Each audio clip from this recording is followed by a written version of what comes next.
In this video, I'll talk a bit about the mechanical issues I've had with the Classic.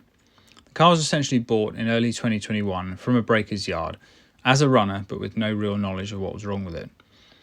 It had not had an MOT for at least 5 years, had probably sat for even longer than that, and judging by its general condition, not really maintained since the turn of the century.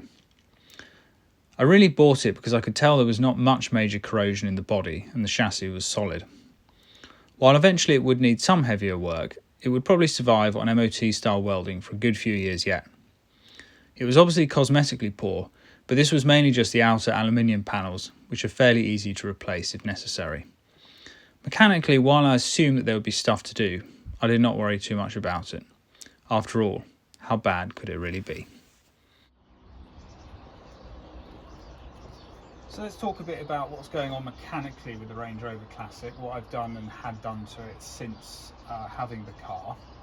I've largely proceeded on a do it when it breaks approach.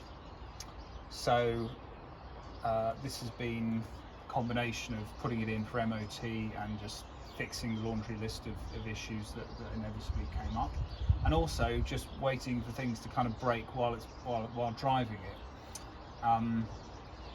I think it's a perfectly viable approach, particularly if you don't have the time or resource or inclination to kind of start taking the car apart and doing a kind of back to front nut and bolt restoration. But one thing it won't, give you is a reliable car. Certainly not at the outset. I mean, this has left me by the side of the road on at least 5 occasions so far, either because it's conked out or it's overheated or whatever.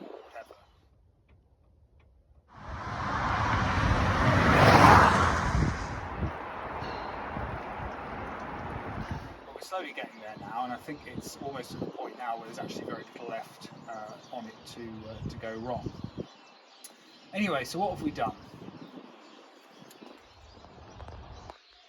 So the braking system was largely in good order when I got the car, but obviously any car that's been sitting for a long period of time, you do need to change the brake fluid.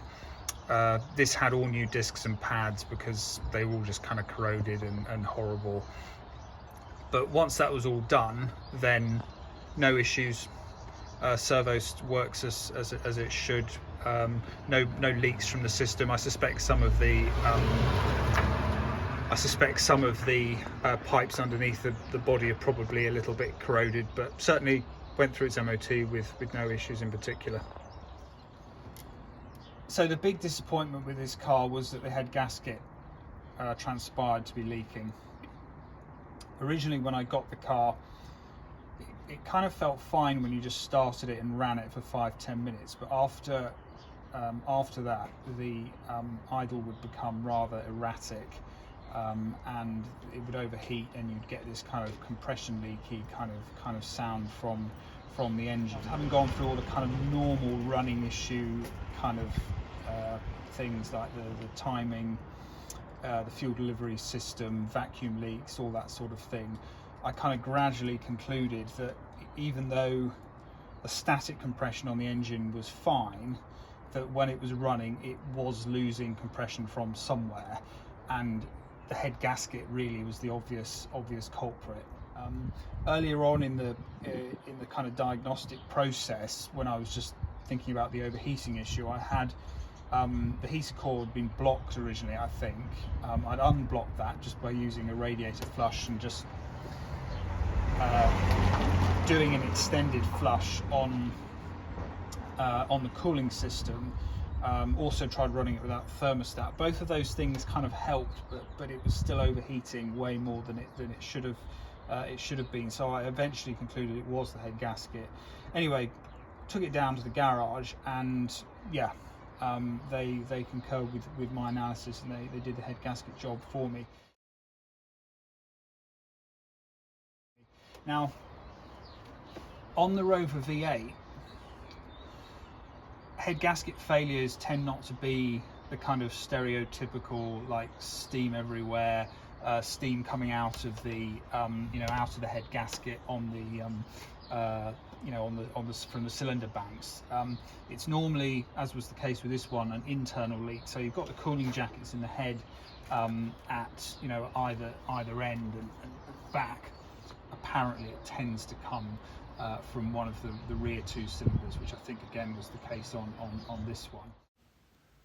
As you can see from looking at the top of row V8 block, the most obvious escape path for exhaust gases into the cooling system is to go via the gasket between one of the two rear cylinders and the main coolant cavity behind them. It is possible to have a leak in a cylinder wall into one of the smaller cooling jackets that sit between the cylinders, but this is unusual on the 3.5 since there is more material thickness between the bores compared to the later 3.9 or 4 litre variants of the engine. And it's just, that gas escaping through the gasket into the cooling system and pressurizing it, causing the overheating, and obviously the radiator can't deal with that. Anyway, that is now done. New water pump as well. The only real element of the cooling system I've yet to do is the radiator.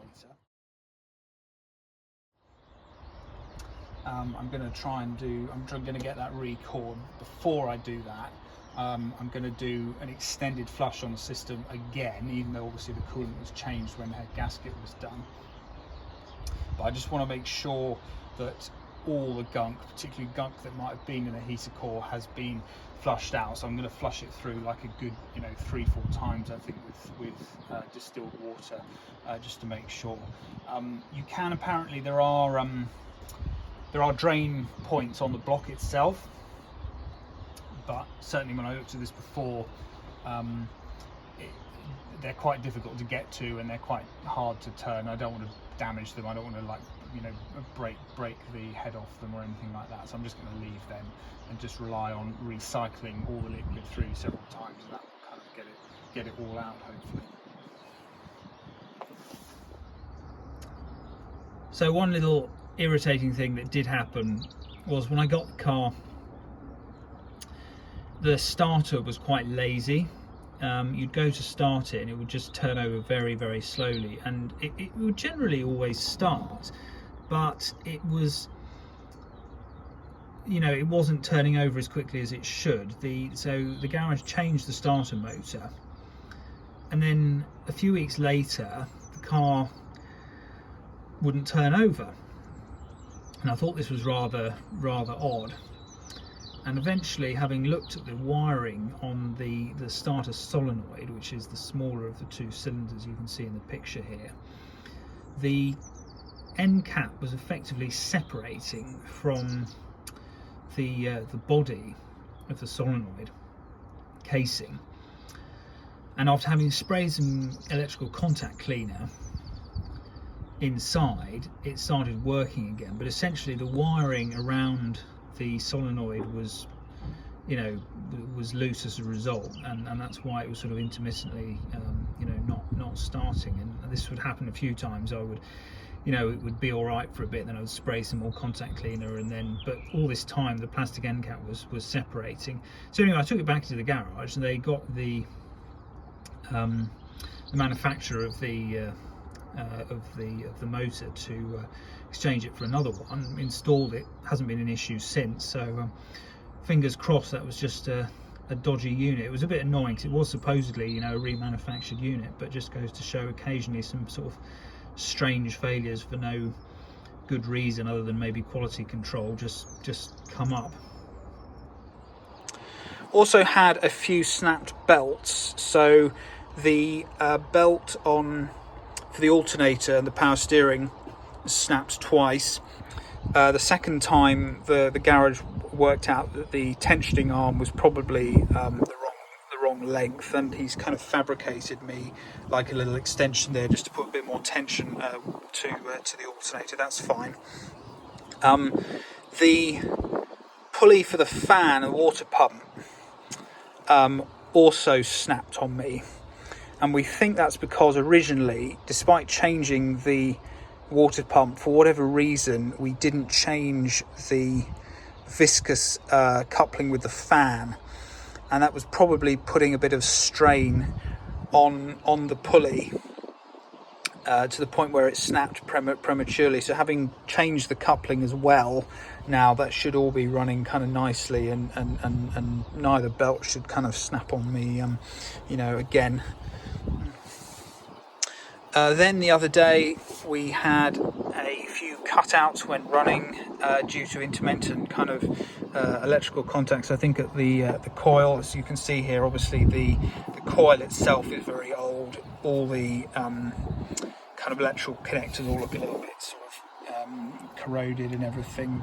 Condenser doesn't look much better. Essentially, it cut out on me. I stopped by the side of the road and had a fiddle with the kind of wiring underneath it. It did start up again subsequently, but I still called the AA, who came out and he put a multimeter on it, and basically we ascertained there was an intermittent spark between the coil and the distributor.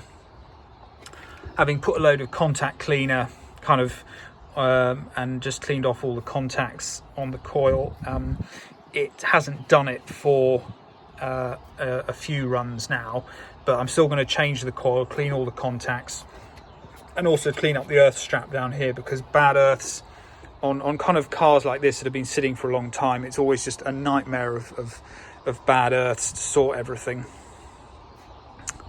But yeah, that's about it really. I put a new coolant level sensor on the expansion tank here, just because the connectors on the old one were all broken and corroded, and I couldn't get a sort of decent signal on that. The other thing I probably will do when I do the radiator is just also change the coolant temperature sensor, just to make sure that I'm actually comparing kind of like, getting a proper reading when ascertaining whether the engine is running at correct temperature or not.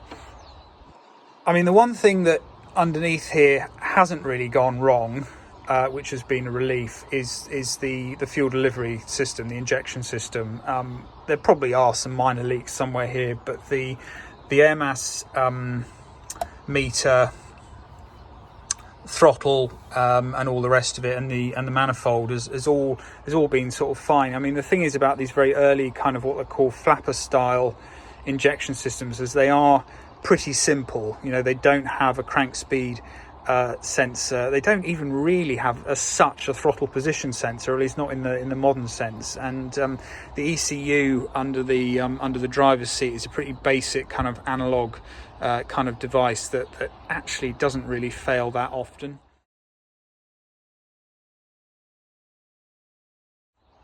So yeah, that's about it. Talk about corrosion next time.